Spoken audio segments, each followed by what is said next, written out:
नमस्ते सदा वत्सले मातृभूमि।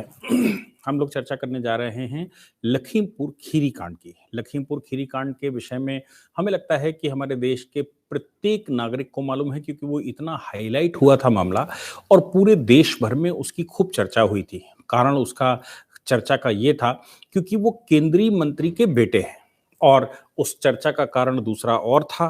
वो चर्चा का दूसरा कारण ये था कि वो हाई प्रोफाइल केस था जिस समय विरोध चल रहा था, किसान आंदोलन नाम का एक आंदोलन चल रहा था।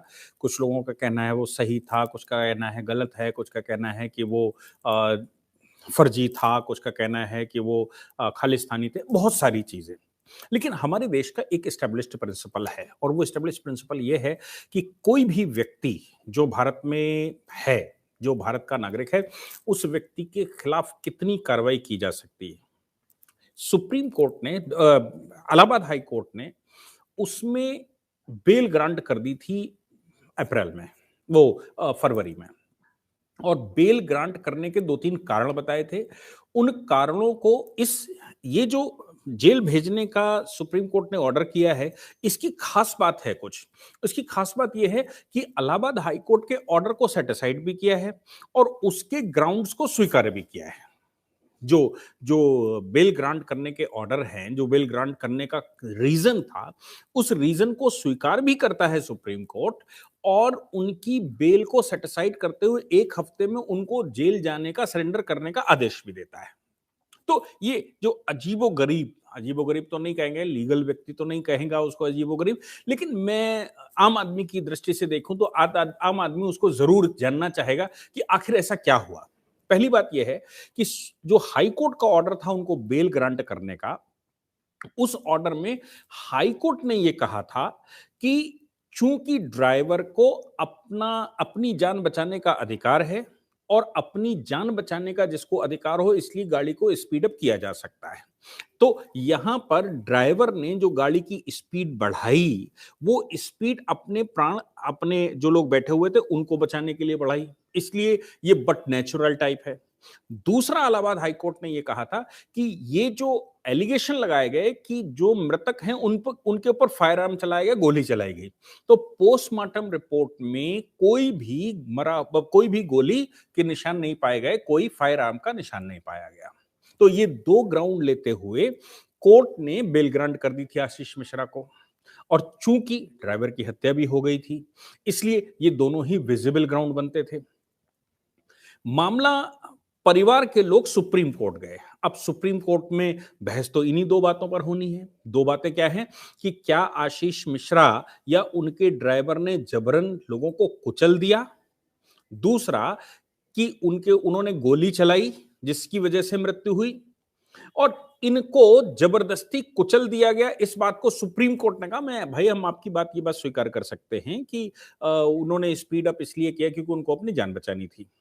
सुप्रीम कोर्ट ने यह भी स्वीकार किया कि भाई उसमें पोस्टमार्टम रिपोर्ट में कोई भी गोली के निशान नहीं पाए गए, इसलिए एलिगेशन फैब्रिकेटेड थे, जबरदस्ती के बनाए गए थे। एक चीज जो सुप्रीम कोर्ट ने कही थी, वो ग्राउंड बनाया अभी के ऑर्डर का। सुप्रीम कोर्ट ने उस समय, आपको याद होगा कि एक कोर्ट मॉनिटर्ड इन्वेस्टिगेटिंग टीम बनाई थी, यानी कि कोर्ट मॉनिटर्ड टीम जो बनाई गई थी, उसने ये रिकमेंडेशन सरकार को की कि ये जो बेल दे दी गई है हाई कोर्ट के द्वारा, इसकी अपील सुप्रीम कोर्ट में ले जाई जाए। एक बात याद रखिएगा कि कोई भी जो इन्वेस्टिगेशन या ऑब्जर्वेशन में टीम बैठती है, वो सीधा निर्णय नहीं ले सकती, क्योंकि राज्य सरकार बैठी हुई है, इसलिए राज्य सरकार से कहती है। उन्होंने ऐसा कहना है उनका कि राज्य सरकार से उन्होंने कहा था कि भाई ये जो मामला है, इस मामले को आप सुप्रीम कोर्ट ले जाइए अपील के खिलाफ। मामला सुप्रीम कोर्ट में कौन लेकर गया? सुप्रीम कोर्ट में ये जो मामला गया वो परिवारीजन लेकर गए, यानी कि जो विक्टिम है उसके परिवारी लोग वहां पर लेने गए। अभी हालांकि डिटेल्ड ऑर्डर नहीं आया है, अभी अभी का ऑर्डर है। डिटेल्ड ऑर्डर आने के बाद उस पर और अच्छे से बात की जा सकती है, लेकिन परिवार के लोग, यानी कि Jagjit Singh and others versus Ashish Mishra and others, ये आशीष मिश्रा ने तो एक्यूज्ड है और जगजीत सिंह, जबकि मामला जाना चाहिए था, अगर नेचुरल वे में चलता तो मामला जाना चाहिए था स्टेट ऑफ उत्तर प्रदेश बनाम आशीष मिश्रा। मामला गया जगजीत सिंह वर्सेस आशीष मिश्रा। तो जगजीत सिंह जो गए, उन्होंने ये कहा कि साहब जिस समय बेल की हियरिंग हुई हाई कोर्ट में, उस समय हमने हाई कोर्ट से रिक्वेस्ट की कि हमको सुना जाए, या हमको हाई कोर्ट ने सुना नहीं।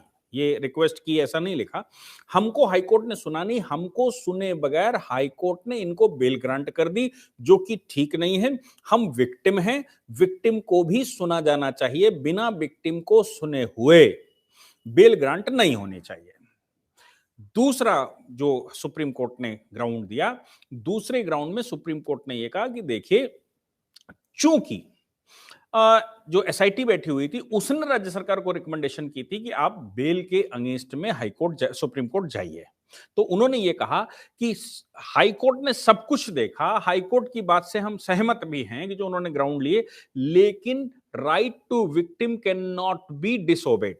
यानी कि जो विक्टिम है, जो जिसके चोट लगी है, जिसके घर में नुकसान हुआ है, जिसके ऊपर हमला हुआ है, जिसके यहाँ की मृत्यु हुई है, उनको उनका राइट को डिनाई नहीं किया जा सकता। हाई कोर्ट ने उनको सुने बगैर चूंकि ऑर्डर किया है, इसलिए हम ये आदेश देते हैं कि वो ऑर्डर ठीक नहीं है, प्रिंसिपल नेचुरल जस्टिस के अनुसार नहीं है। इसलिए विक्टिम को चूंकि नहीं सुना गया है, अतः ये आदेश दिया जाता है कि इस बेल को हम सेट असाइड करते हैं और आशीष मिश्रा को 1 हफ्ते के अंदर सरेंडर करने का आदेश देते हैं। लेकिन देखिए, जो बहुत इंपॉर्टेंट बात है, लेकिन जो एक्यूज्ड हैं, उनको हाई कोर्ट दोबारा सुने। यानी कि जो बेल ग्रांट की गई है, सीधा बेल को डिसमिस करके मामला आगे नहीं बढ़ाया हाई कोर्ट, सुप्रीम कोर्ट ने। सुप्रीम कोर्ट ने कहा we are remanding back this matter to the high court. यानी कि हाई कोर्ट को नकार नहीं रहे, हाई कोर्ट ने जो ग्राउंड होना चाहिए था, जो विक्टिम का राइट है, उसको नहीं सुना, इसलिए हम इसको सेट असाइड करते हैं। बाकी आपकी बातें सब हम ठीक समझते हैं, आप विक्टिम को बुलाकर दोबारा सुनिए और इसको नए सिरे से सुनकर इस पर ऑर्डर करिए।